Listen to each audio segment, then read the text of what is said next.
की पूरी team, banking sector के मित्र, इन सबको मैं बधाई देता हूं, क्योंकि आज छुट्टी का दिन होने के बाद भी बैंक समेत सभी लोग इस कार्यक्रम को सफल बनाने के लिए जुटे हुए हैं।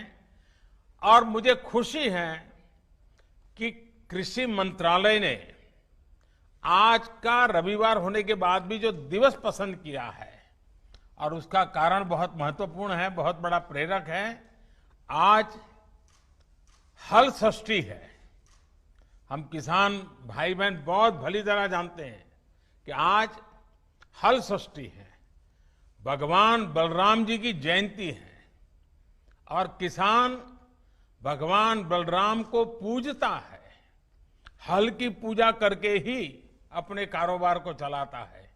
तो ऐसा एक पवित्र दिवस आज एक बहुत बड़ी योजना लेकर के आए हैं।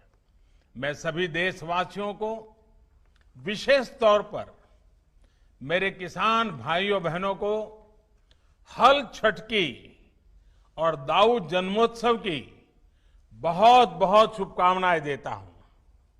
इस बेहतर पावन अवसर पर देश में कृषि से जुड़ी सुविधाएं तैयार करने के लिए 1 लाख करोड़ रुपए का विशेष फंड लॉन्च किया गया है। आज के पवित्र दिन पर लॉन्च किया गया है। इससे गांवों गांवों में बेहतर भंडारण, आधुनिक कोल्ड स्टोरेज की चेन तैयार करने में मदद मिलेगी, और गांव में रोजगार के अनेक अवसर तैयार होंगे। इसके साथ साथ 8.5 करोड़ किसान परिवारों के खाते में पलक झपकते, आपने देखा होगा, स्विच ऑन किया और पीएम किसान सम्मान निधि के 17,000 करोड़ रुपए सीधे सीधे 8.5 करोड़ किसानों के खाते में जमा हो गए। कोई बिचौलिया नहीं, कोई कमीशन नहीं, सीधा सीधा किसान के पास चला गया। संतोष इस बात का है कि इस योजना का जो लक्ष्य था, वो लक्ष्य हासिल हो रहा है। हर किसान परिवार तक सीधी मदद पहुंचे और जरूरत के समय पहुंचे, इस उद्देश्य में ये योजना सफल रही है। बीते 1.5 साल में इस योजना के माध्यम से 75,000 करोड़ रुपए सीधे किसानों के बैंक खाते में जमा हो चुके हैं। इसमें से 22,000 करोड़ रुपए था कोरोना के कारण लगे लॉकडाउन के दौरान किसानों तक पहुंचाए गए हैं। साथियों, दशकों से ये मांग और मंथन चल रहा था कि गांव में उद्योग क्यों नहीं लगते। जैसे उद्योगों को अपने उत्पाद का दाम तय करने में और उसको देश में कहीं पर भी बेचने की आजादी रहती है, वैसी सुविधा किसानों को क्यों नहीं मिलती। ये अन्याय किसानों के साथ क्यों हो रहा है। अब ऐसा तो नहीं होता कि अगर साबुन का उद्योग किसी शहर में लगा है तो उसकी बिक्री सिर्फ उसी शहर में होगी। कि साबुन तो देश के हर कोने में, दुनिया में कहीं पर भी बिक सकता है, लेकिन खेती में अब तक ऐसा नहीं होता था। जहां अनाज पैदा होता है तो किसान को स्थानीय मंडी में जाकर के ही उसको बेचना पड़ता था। इसी तरह ये भी मांग उठती रही कि अगर बाकी उद्योगों में कोई बिचौलिए नहीं है तो फसलों के व्यापार में ये बिचौलिए क्यों होने चाहिए?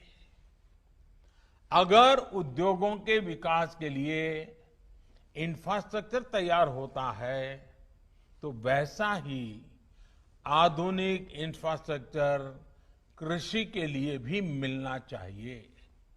साथियों, अब आत्मनिर्भर भारत अभियान के तहत किसान और खेती से जुड़े इन सारे सवालों के समाधान ढूंढे जा रहे हैं। एक देश एक मंडी के जिस मिशन को लेकर के बीते 7 साल से काम चल रहा था, वो अब पूरा हो रहा है। पहले इनाम के जरिए एक टेक्नोलॉजी आधारित एक बड़ी व्यवस्था बनाई गई। अब कानून बनाकर किसान को मंडी के दायरे से और मंडी टैक्स के दायरे से मुक्त कर दिया गया है। अब किसान के पास अनेक विकल्प है।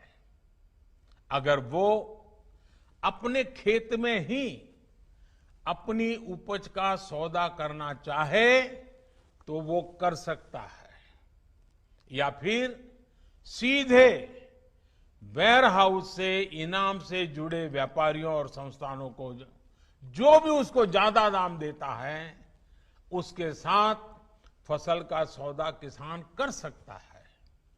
इसी तरह एक और नया कानून जो बना है उससे किसान अब उद्योगों से सीधी साझेदारी भी कर सकता है। और मैं बताऊं, भारत के उद्योग जगत का जितना निवेश गांव और किसान में होना चाहिए था वो बहुत यानी नगण्य था, मामूली था, और उसमें हमारे कुछ कानून नियम भी आड़े आते थे।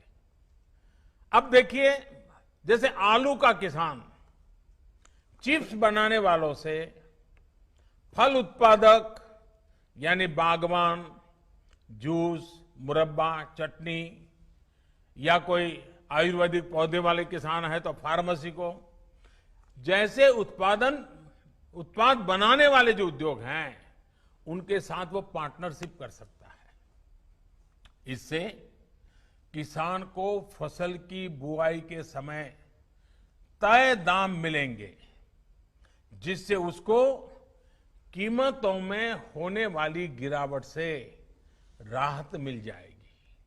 साथियों, हमारी खेती में पैदावार समस्या नहीं है, बल्कि पैदावार के बाद होने वाली उपज की बर्बादी ये बहुत बड़ी समस्या रही है। इससे किसान को भी नुकसान होता है और देश को भी बहुत नुकसान होता है। इसी से निपटने के लिए एक तरफ कानूनी अड़चनों को दूर किया जा रहा है और दूसरी तरफ किसानों को सीधी मदद दी जा रही है। अब जैसे आवश्यक वस्तुओं से जुड़ा एक कानून हमारे देश में बना था और कई दशकों पहले बना था, लेकिन वो क्यों बना था? क्योंकि उस समय देश में अन्न की कमी थी, भारी कमी थी, और इसलिए उस कानून की जरूरत थी। लेकिन आज तो अन्न के भंडार इतने भरे पड़े हैं कि इस प्रकार की रोक किसान का भी, अर्थव्यवस्था का भी और कंज्यूमर का भी नुकसान होता है। लेकिन बड़ा हैरानगी है कि ये कानून अभी भी चलता रहा।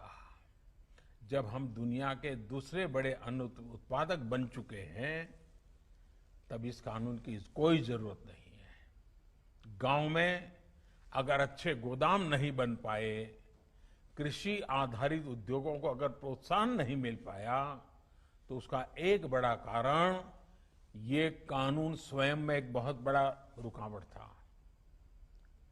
और इस कानून में ये भी एक दुर्भाग्य रहा कि इस कानून का उपयोग से ज्यादा बाबुओं ने उसका दुरुपयोग किया। इससे देश के व्यापारियों को, निवेशकों को, उनको डराने का काम ज्यादा हुआ। अब इस डर के तंत्र से भी कृषि से जुड़े व्यापार को मुक्त कर दिया गया है। इसके बाद अब व्यापारी, कारोबारी गांवों में स्टोरेज बनाने में और दूसरी व्यवस्थाएं तैयार करने के लिए आगे आ सकते हैं। साथियों, आज जो एग्रीकल्चर इंफ्रास्ट्रक्चर फंड लॉन्च किया गया है, इससे किसान अपने स्तर पर भी गांवों में भंडारण की आधुनिक सुविधाएं बना पाएंगे। इस योजना से गांव में किसानों के समूहों को, किसान समितियों को, एफपीओ उनको वेयर हाउस बनाने के लिए, कोल्ड स्टोरेज बनाने के लिए, फूड प्रोसेसिंग के जुड़े उद्योग लगाने के लिए 1 लाख करोड़ रुपए की मदद मिलेगी। 1 लाख करोड़ रुपया इस काम को गति देने के लिए बहुत बड़ी ताकत है। ये जो धन किसानों को उद्यमी बनाने के लिए उपलब्ध कराया जाएगा और उस पर 3% ब्याज की छूट भी मिलेगी। थोड़ी देर पहले ऐसे ही कुछ किसान संघों से मेरी चर्चा हुई अभी, जो सालों से इस किसानों की मदद कर रहे हैं, संगठन बना करके कुछ न कुछ नई नई कल्पनाएं के साथ आगे बढ़ रहे हैं। इस नए फंड से देश भर में ऐसा काम करने वाले संगठनों को बहुत बड़ी ताकत मिलेगी, बहुत बड़ी मदद मिलेगी। साथियों, इस आधुनिक इंफ्रास्ट्रक्चर से कृषि आधारित उद्योग लगाने में एक बहुत बड़ा बदलाव आएगा और बहुत बड़ी गति आएगी।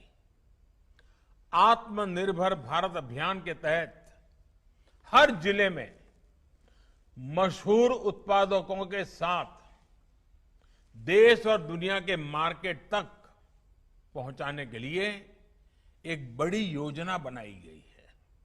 इसके तहत देश के अलग अलग जिलों में गांव के पास ही कृषि उद्योगों के क्लस्टर बनाए जा रहे हैं। साथियों, अब हम उस स्थिति की तरफ बढ़ रहे हैं जहां गांव के कृषि उद्योगों से फूड आधारित उत्पाद शहर जाएंगे और शहरों से दूसरा औद्योगिक सामान बनकर गांव पहुंचेगा। यानी ये 2 वे चलेगा और यही तो आत्मनिर्भर भारत अभियान का संकल्प है और जिसके लिए हम सबको मिलकर के एक नए तरीके से, नई सोच के साथ, नए संकल्प के साथ काम करना है। अब सवाल ये उठता है कि जो कृषि आधारित उद्योग लगने वाले हैं, उनको कौन चलाएगा? इसमें भी ज्यादा हिस्सेदारी हमारे छोटे किसानों के बड़े बड़े समूह, जिनको हम एफपीओ कह रहे हैं या फिर हम उसको किसान उत्पादक संघ कह रहे हैं, इन्हीं के द्वारा होने वाली है। और इसके लिए बीते 7 साल से एफपीओ किसान उत्पादक समूह, इसका एक बड़ा नेटवर्क बनाने का अभियान चलाया है। आने वाले सालों में ऐसे 10,000 नए एफपीओ किसान उत्पादक समूह पूरे देश में बने, इस पर सभी राज्यों के साथ मिलकर के काम को आगे बढ़ाने पर बल दिया जा रहा है। साथियों, एक तरफ एफपीओ के नेटवर्क पर काम चल रहा है, तो दूसरी तरफ खेती से जुड़े स्टार्टअप्स को प्रोत्साहित किया जा रहा है। अभी तक लगभग 350 कृषि स्टार्टअप्स को मदद दी जा रही है। ये startups food, particularly food processing से जुड़े हैं, artificial intelligence, internet of things, खेती से जुड़े स्मार्ट उपकरणों के निर्माण और रिन्यूएबल एनर्जी से जुड़े हैं।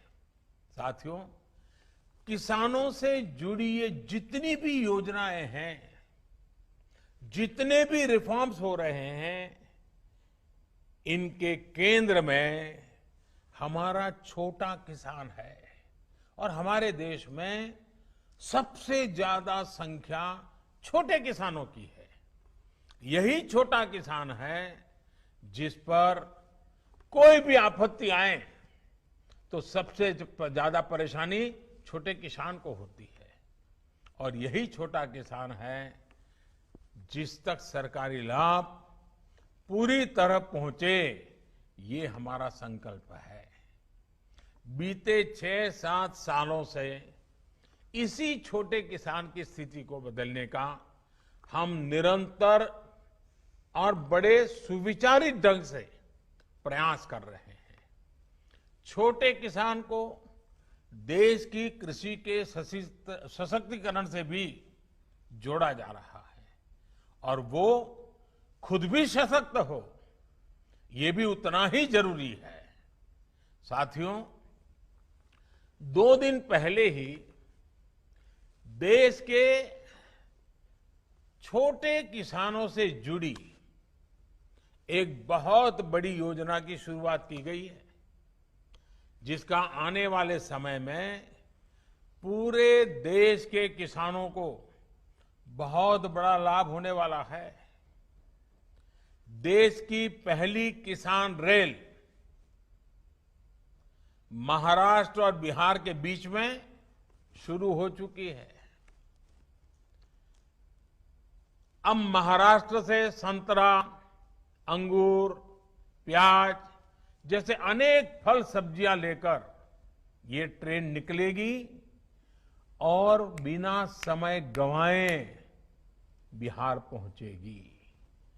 फसल की बर्बादी नहीं होगी और बिहार से जब वापस आएगी तब वहां का मखाना, लीची, पान, ताजा सब्जियां, मछलियां, ऐसे अनेक सामान छोटे लोगों से लेकर के वो फिर इस तरफ लौटेगी। यानी बिहार के छोटे किसान मुंबई और पुणे जैसे बड़े शहरों से सीधे कनेक्ट हो गए हैं। इस पहली ट्रेन का लाभ यूपी और मध्य प्रदेश के किसानों को भी होने वाला है, क्योंकि ये ट्रेन उन किसानों के रास्ते से भी गुजरने वाली है। इस ट्रेन की खासियत ये है कि ये ट्रेन पूरी तरह से एयर कंडीशन है, यानी एक प्रकार से ये पटरी पर दौड़ता हुआ कोल्ड स्टोरेज है। ये कोल्ड स्टोरेज ही दौड़ता रहेगा, जाएगा, आएगा, सामान लाएगा, छोड़ेगा। इससे दूध, फल, सब्जी, मछली पालक ऐसे हर प्रकार के किसानों को भी लाभ होगा और शहर में इनका उपयोग करने वाले उपभोक्ताओं को भी लाभ होगा। ताजा चीजें मिलेगी उनको और जहां से उनको अच्छी चीज चाहिए वहां से मिलेगी। किसान को लाभ ये होगा कि उसको अपनी फसल स्थानीय मंडियों या हाट बाजारों में मजबूरन कम दाम पर बेचना नहीं पड़ेगा, उसकी मजबूरी जाएगी। ट्रकों में फल सब्जी जिस प्रकार बर्बाद हो जाते थे, उससे भी मुक्ति मिलेगी और ट्रकों के मुकाबले भाड़ा भी कई गुना कम हो जाएगा। शहरों में रहने वाले साथियों को लाभ ये होगा कि अब मौसम के कारण या दूसरे संकटों के समय फ्रेश फल सब्जियों की जो कमी हो जाती थी वो भी नहीं होगी और कीमत पर भी जो कभी कभी खेल खेलने का लोगों को मौका मिल जाता था वो भी बंद हो जाएगा। इतना ही नहीं, इससे गांवों में छोटे किसानों की स्थिति में एक और परिवर्तन आएगा। अब जब देश के बड़े शहरों तक छोटे किसानों की पहुंच हो रही है, तो वो ताजा सब्जियों उगाने की दिशा में आगे बढ़ेंगे, पशुपालन और मत्स्य पालन की तरफ भी प्रोत्साहित होंगे। इससे कम जमीन से भी अधिक आय का रास्ता खुल जाएगा। रोजगार और स्वरोजगार के अनेक नए अवसर खुलेंगे। साथियों, ये जितनी भी कदम उठाए जा रहे हैं, इनसे 21वीं सदी में देश की ग्रामीण अर्थव्यवस्था की तस्वीर भी बदलेगी। कृषि से आय में भी वृद्धि होगी। हाल में मिल गए जितने भी निर्णय लिए गए हैं, हर निर्णय आने वाले समय में गांव के नजदीक ही व्यापक रोजगार तैयार करने वाले अनेक अवसर इससे होने वाले हैं। गांव और किसान आपदा में भी देश को कैसे संबल दे सकता है, ये बीते 6 महीने से हम देख रहे हैं। ये हमारे किसान ही हैं जिन्होंने लॉकडाउन के दौरान देश को खाने पीने की जरूरी सामान की समस्या नहीं होने दी। देश जब लॉकडाउन में था, तब हमारा किसान खेतों में फसल की कटाई कर रहा था और बुआई के नए रिकॉर्ड बना रहा था। लॉकडाउन के पहले दिन से लेकर के दीपावली और छठ तक के 8 महीनों के लिए 80 करोड़ से ज्यादा देशवासियों तक अगर मुफ्त राशन आज हम दे पा रहे हैं, पहुंचा पा रहे हैं, तो उसके पीछे भी हमारे सामर्थ्य के साथ साथ हमारे इन किसानों की तपस्या जुड़ी है, उनकी मेहनत जुड़ी हुई है। तब जाकर के, और ये दुनिया का सबसे बड़ा प्रोजेक्ट है। 80 करोड़ परिवारों को, 80 करोड़ लोगों को 8 महीने तक मुफ्त में खाना मिले, कोई गरीब रात को भूखा न सो जाए।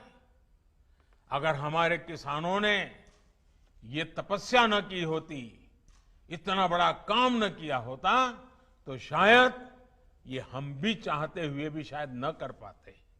साथियों, सरकार ने भी सुनिश्चित किया कि किसान की उपज की रिकॉर्ड खरीद हो, जिससे पिछली बार की तुलना में करीब 27,000 करोड़ रुपए ज्यादा किसानों की जेब में पहुंचा है।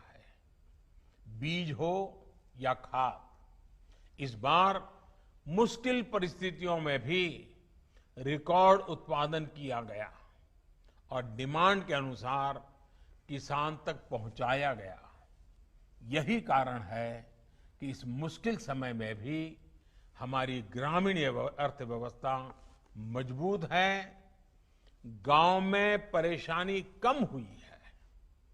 हमारे गांव की ये ताकत देश के विकास की गति को भी तेज करने में अग्रणी भूमिका निभाए।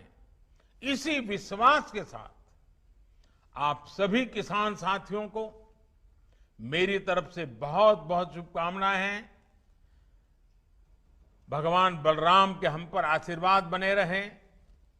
कोरोना को गांव से बाहर रखने में जो प्रशंसनीय काम मेरे किसान भाई बहनों ने, हमारे गांव वालों ने किया है, उसको आप जरूर जारी रखेंगे। 2 गज की दूरी और मास्क है जरूरी, ये मंत्र पर अमल करते रहें, सतर्क रहें, सुरक्षित रहें। भगवान बलराम के आशीर्वाद सदा सर्वदा आप पर बना रहे। इसी शुभकामना के साथ सभी मेरे देश के किसान भाइयों बहनों का मैं हृदय से बहुत बहुत आभार व्यक्त करता हूं।